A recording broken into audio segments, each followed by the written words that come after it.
saya pikir undangan sudah cukup. Nah, waktunya ini saya menimbang ini Pak Made dulu apa Pak Wali dulu? Pak Wali dulu ya. Pak Wali dulu. Monggo Pak Wali. Terima kasih. Assalamualaikum warahmatullahi wabarakatuh. Selamat sore. Salam sejahtera bagi kita semua. Alhamdulillah Bapak. Yang saya hormati tuan rumah dalam hal ini adalah Malang Posko Media dan teman-teman sahabat-sahabat semua. Ini kan adalah sahabat-sahabat semua, saudara saya semua. Maka saya ucapkan terima kasih. Orang hidup itu kata agamanya saya gini, kalau ingin berhasil itu kan kata Allah wal asri sana rafikus ilaladina manu, orang yang mempunyai idealisme wa amilus sholihah, tapi dia mampu punya strategi, ya, keyakinan yang ia penuhi harus dilaksanakan, dan yang ketiga tidak sombong. Kita tidak sombong, mau belajar. Hari ini saya dapat pencerahan dari banyak teman-teman yang insya Allah sudah tidak diragukan lagi. Semuanya itu saya kira jauh lebih pintar, lebih bijak ketimbang saya, ya, karena insya Allah ilmunya sudah mumpuni. Terima kasih. Tentu ini saya bicara berdasar ketentuan dulu. Yang namanya wali kota ini adalah mandatoris. Janji wali kota, siapapun kepala daerahnya harus termaktub dalam sebuah regulasi. Maka di sini kami, apa yang saya lakukan adalah mandatoris yang dilakukan, dicatat bersama-sama oleh kami, disetujui oleh DPR. Ingat kita punya undang-undang, ya, kita Undang-Undang 23 2014. Ujung-ujungnya terakhir Konsul KPK itu bilang, tolong Pak, minta LO ke Kejaksaan Negeri atau Kejaksaan Tinggi. Sudah kita lakukan dengan Datun. Hasilnya apa? Kita tunggu-tunggu, saya pikir putus, maunya gitu, supaya APBD bisa masuk. Karena selama belum ada pemutusan, APBD tidak bisa apa-apa, termasuk pasar besar. Apa yang didapat? LO. Hasilnya LO apa? Yang namanya PKS saling mengikat antara pihak yang pertama dengan pihak yang kedua. Kelemahan di PKS kami tidak bisa menyalahkan ketika itu, mungkin cara pandangnya tidak sama, ya, sehingga itu lemah. Siapapun lemah. Maju ke BPK, Pak kena, bisa enggak ini? Saya membenahi, enggak bisa, karena itu bukan objek jenengan. Pernah kasus di TPA sudah kerjasama dengan Jerman bahwa wilayah ini adalah nanti akan dibangun oleh Jerman untuk sanitary landfill. Tapi TPA ini sudah penuh, yang kosong adalah jalan menuju ke sana yang tidak dikerjasama. Mau tidak mau kan harus mencari akses ke sana. Dibangunlah ketika itu oleh Pak Wali yang dulu. Dibuatlah itu. Setelah itu jadi temuan. Ketika sudah jadi temuan, mohon maaf Bapak, ya nanti kalau sudah jadi eksekutif baru ketahui bagaimana jepitan antara dari APH ini jadi temuan. Ujung-ujungnya siapa yang kena? Mesti kepala daerah. Karena kepada kepala daerah seluruh tanggung jawab pengeluaran uang sekecil apapun adalah kepala daerah. Termasuk di dalamnya adalah penanganan jalan yang rusak ketika itu. Dan bersyukur waktu saya gencar terus menyampaikan. Nah, sekarang alhamdulillah muncul undang-undang tentang jalan, yang undang-undang jalan itu di mana-mana rusak semua tahun, rusak semua jalan. Kalau dulu jalan di undang-undang yang baru ini, jalan-jalan daerah yang tidak bisa dilakukan perbaikan oleh daerah, sekarang bisa diambil alih perawatannya oleh pusat. Itu enak. Sehingga kami kemarin ada jalan itu bisa diambil, ya, dengan dana PTT dan lain sebagainya, itu ada kelonggaran dengan permen kemarin, permen PTT. Nah inilah yang saya maksud. Jadi kacamata kita memang kita negara hukum, harus dalam kerangka pikir kita adalah kerangka pikir hukum tadi. Nah inilah yang mungkin harus kita bangun bersama-sama. Terima kasih, saya masukannya luar biasa pada semuanya. Nanti mungkin kami akan sampaikan satu, tidak semuanya ya, saya garis besar saja. masalah penanganan banjir. Terima kasih Pak Bambang yang memang sejak dulu getol, dan saya ketika awal diundang beliau yang menjadikan motivator dulu foto saya di Gur Kali itu kan, karena banjir di sana yang luar biasa meluap. Beliau juga sampaikan, ini urusan banjir itu adalah urusan makro. Kami tidak bisa menyalahkan kabupaten yang tepatnya di atas. Lah, lebih rancaunya dan tidak terpetakan. Saya baru tahu itu tahun kedua. Tahun pertama kan Pak Sony ketika di PU, titik banjir itu berapa? 36 Pak. Tahun ini diselesaikan ya, saya kepingin tuntas. 16 selesai Pak, ya, berarti 16 36 dikurangi 16 berapa? Mesti tahun berikutnya 2020 mestinya kan tinggal 16. Muncul lagi loh, tidak Pak, tidak 16 Pak, ini ada 20 loh. Gimana yang 16 tadi kan mestinya kan 36 dikurangi 16, berarti kan mestinya berapa? Ya, tinggal 20 kan. Ini kok masih lagi, tambahnya 16 lagi. Loh, mohon Pak, di sini diselesaikan di sana, yang muncul di sana. Ini ada yang tidak beres. Saya instruksikan seluruh lurah harus tahu yang namanya riwayat drainase. Saya minta tak berdaya lurah itu Pak. Ayo. Alhamdulillah kita petakan, kita selesaikan maunya di tahun 2020 kita petakan semua. Alhamdulillah Pak, di tahun 2020 mau kita gerak, ternyata apa yang didapat. Sebenarnya pemerintahan Kota Malang itu berjalan efektif, ya mohon maaf, itu kalau salah 2,5 tahun. Jujur 2019 ya, tapi untuk kita ya, seluruh ASN tiarap karena kasus hukum dulu. Susah Pak, nangis kalau gini. Waktu itu ngapain saya jadi wali kota? OPD tidak mau kerja, trauma dia. Silpanya berapa? 700 sampai 800 miliar. Tidak mau, daripada saya dipanggil Pak, daripada saya dipanggil, tidak mau kerja Pak. Itu kondisi real di lapangan. Saya bisa bangun itu karena Pak, saya memangkas Pak efisiensi. OPD dulu itu dari 34 menjadi 28. Saran dari Mas Zaki, efisiensi dan perampingan. Kalau tidak itu udah, sehingga kami bisa bangun jembatan dan lain sebagainya. Ingat 2020 uangnya disuruh BTT semua untuk apa? Penanganan COVID. Ya, penanganan COVID. Sampai 2020, 2021 kita dengan Pak Made. Jadi yang lantik saya waktu itu yang usulkan bukan Pak Made ya, tapi tadi saya sudah diusulkan diberhentikan oleh Pak Made. Tadi saya barusan diusulkan diberhentikan oleh Pak Made ke Menteri Dalam Negeri. Nah, ini kamu berhenti harus berhenti Gus.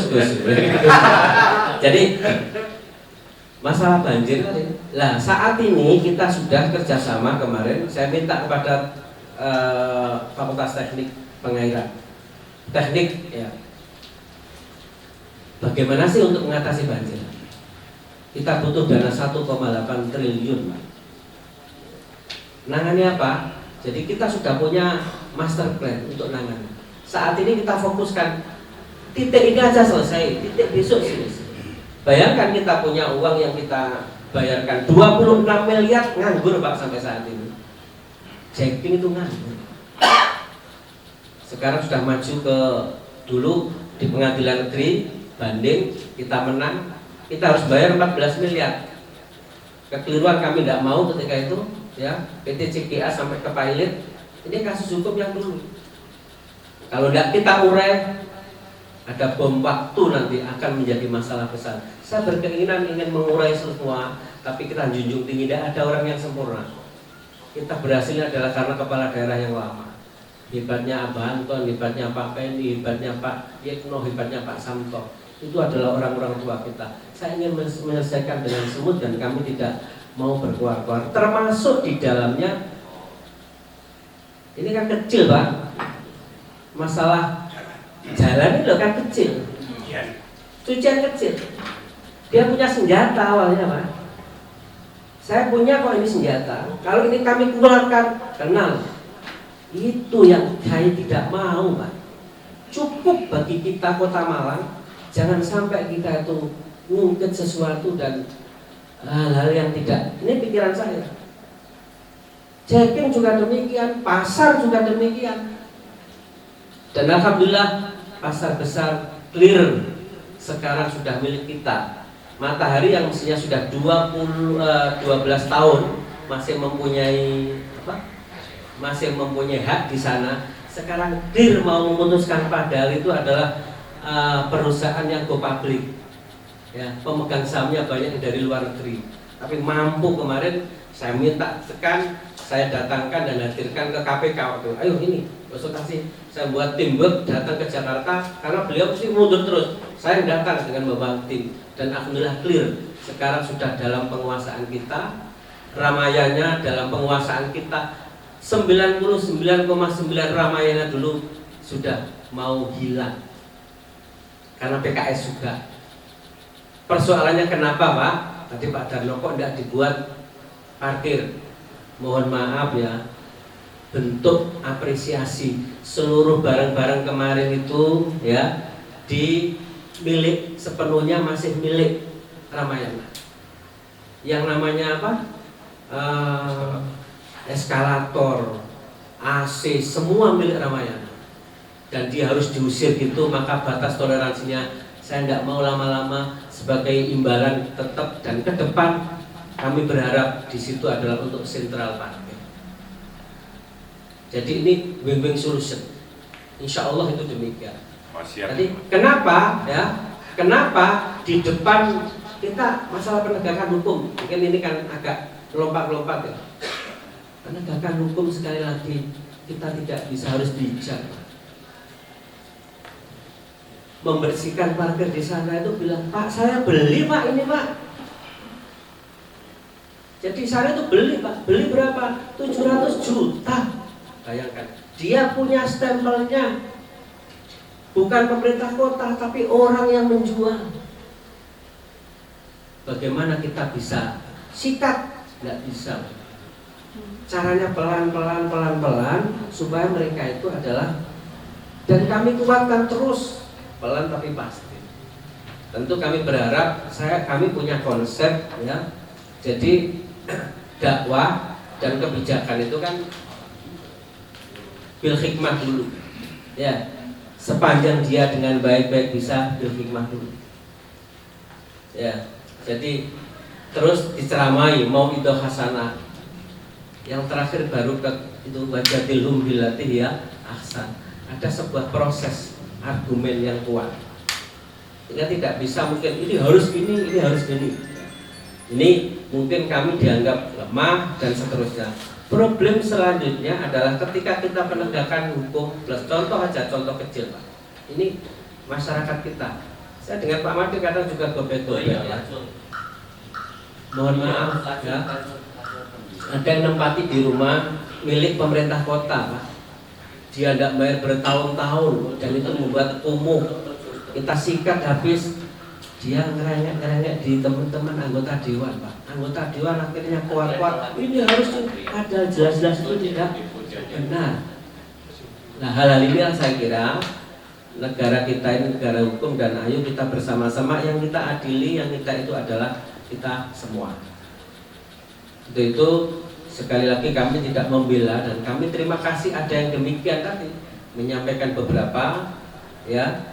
Saya memberikan underline termasuk ketika ada cuitan-cuitan dibisui ya, Sutiaji goblok, itu bagi saya biasa. Karena saya gini kan ya, ibarat pemimpin itu, saya tadi di teman-teman media gimana Pak, membangun sebuah apa ya, idea ya, itu perlu proses. Nah prosesnya itu saya sampaikan ibarat orang mencari gelombang suara. Kebetulan kalau lagune Elvi Sukaisi, kok gelombangnya itu digeser ya, menuju ke geser mesti orang ewek-ewek ini. Ingat kan dulu di FM itu ya, kalau sekarang kan sudah pakai digital gitu ya. Lah ngik itulah suara-suara kecil-kecil itu.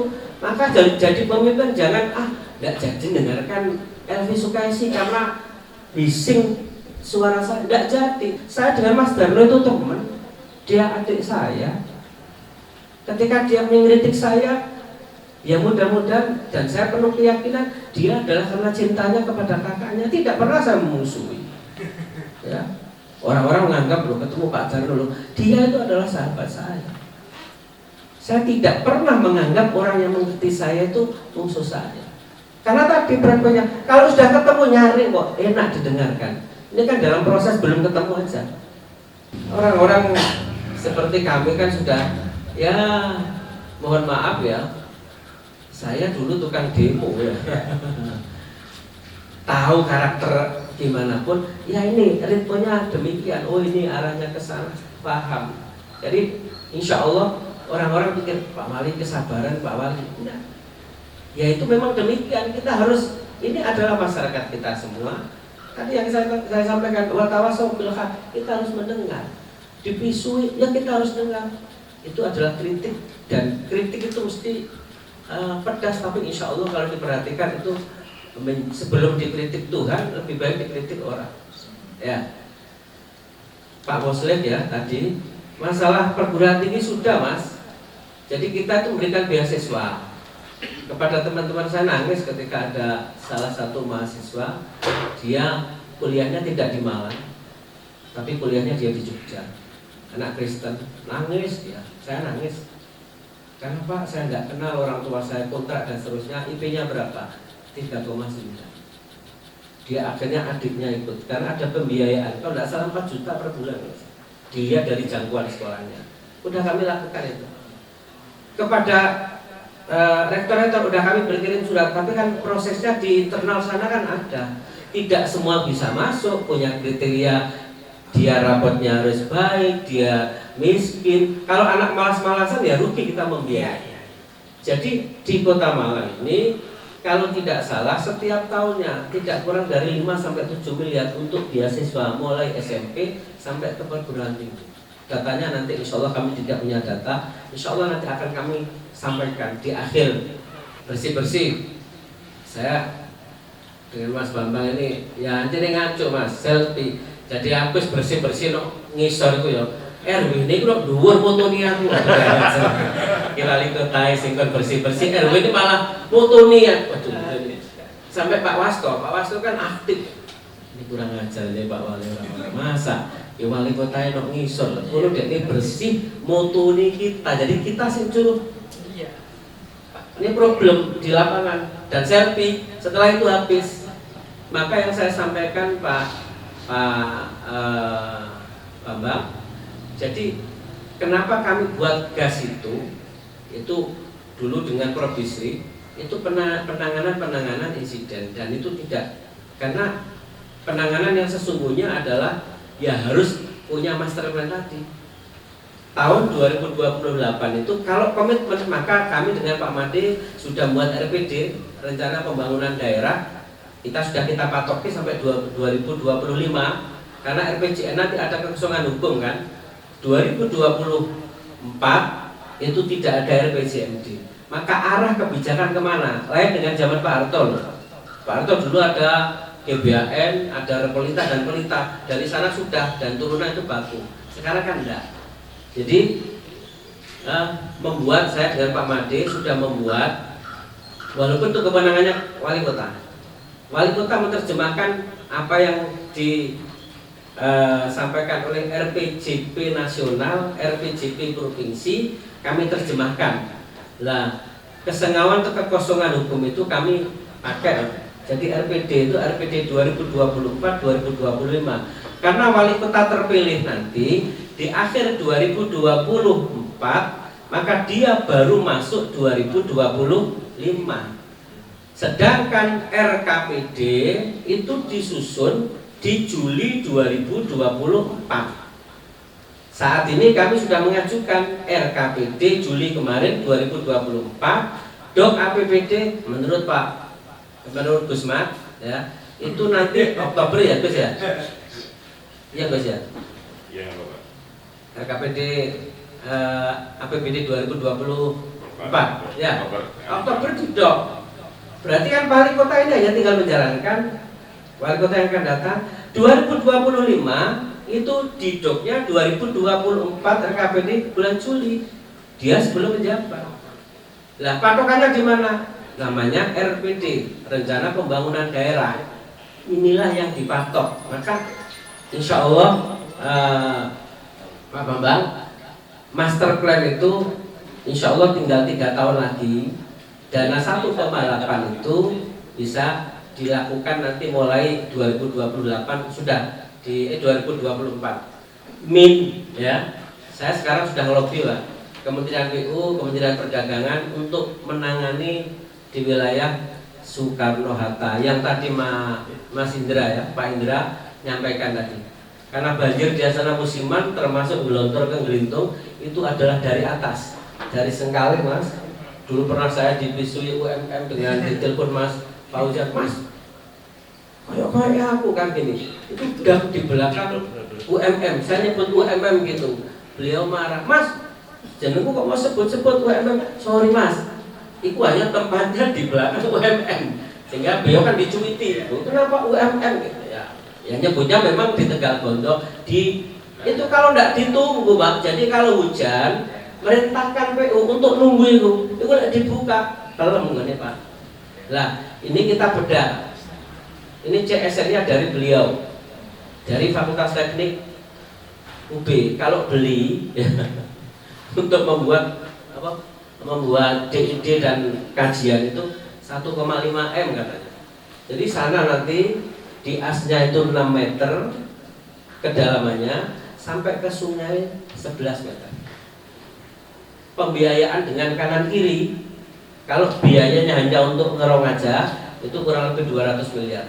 Tapi dengan penataan kawasan supaya tidak ada nanti PKL dimasukkan ke belakang, pejalan kaki nanti bisa. Itu seperti izin yang kedua itu butuhnya adalah 485 sampai 500 miliar. Sekarang sudah di PU dan di ACC, tinggal mintanya kemarin, tolong Pak pembuangannya itu tidak langsung masuk di tengah notok ke tiangnya jembatan. Maka dibagi 2, masuk ke kanan, masuk ke kiri, sehingga tidak kena, itu kan pas tengah itu kena jembatan. Ini kami masuk dan kami buat alternatif yang kedua itu lewat samping. Karena kalau lewat tengah dikhawatirkan ramai dengan teman-teman lingkungan. Padahal itu sebetulnya tidak memotong, tidak mematikan di median itu, nanti akan ditanam. Ini masalah banjir. Bersih-bersih tadi Mas, itu sudah dilakukan terus Mas. Kami sudah turun ya, tapi ya tadi ini mudun ternyata malah difoto dibuat tiktokan ya. Pemadam kebakaran modernisasi dulu sudah kita anggarkan zamannya Pak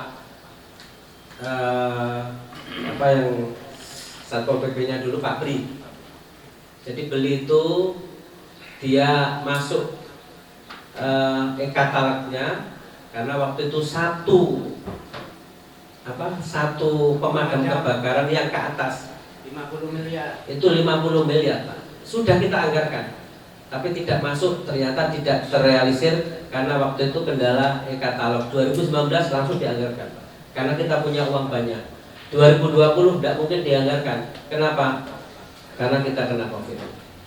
Ya, hal-hal inilah yang insya Allah akan menjadi kajian kita, termasuk ya tadi Mas Darno menyampaikan kenapa Tugu dibuka. Itu ranah-ranah dan itu sudah disepakati bersama. Mudah-mudahan nanti bersama-sama Mas Darno ya, Tugu dibenahi, rumah masyarakat juga dibenahi ya.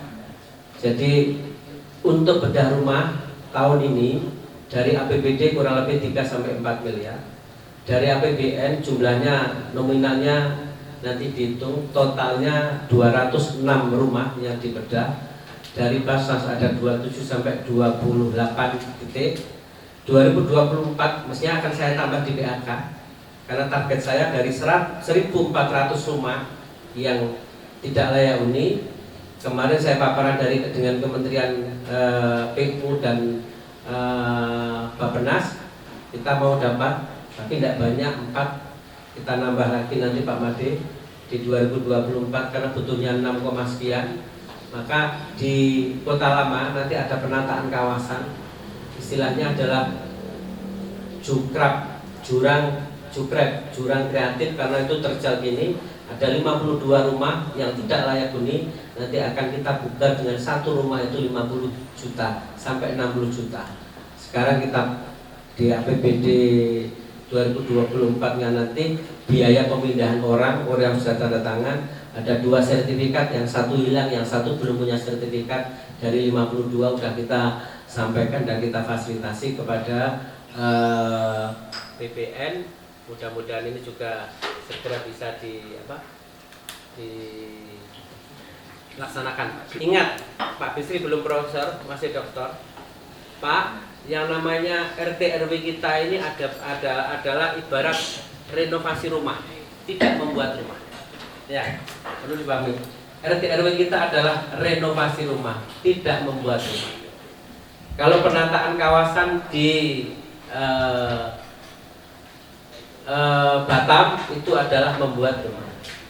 Kawasan seperti di yang daerah difasilitasi oleh Pak Bambang, Tangerang, ya, Kota Tangerang itu adalah membuat rumah. Yang namanya renovasi, maka mana yang perlu ditempel walaupun tidak ideal, karena tidak mungkin itu dirobohkan. RT RW kita adalah tambal sulam. Maka yang terjadi sekarang adalah bagaimana, ya, hukum yang sudah ada, sepakat tadi harus ada ketegasan. Problem selanjutnya kadang-kadang PPNS kita itu tinggal satu.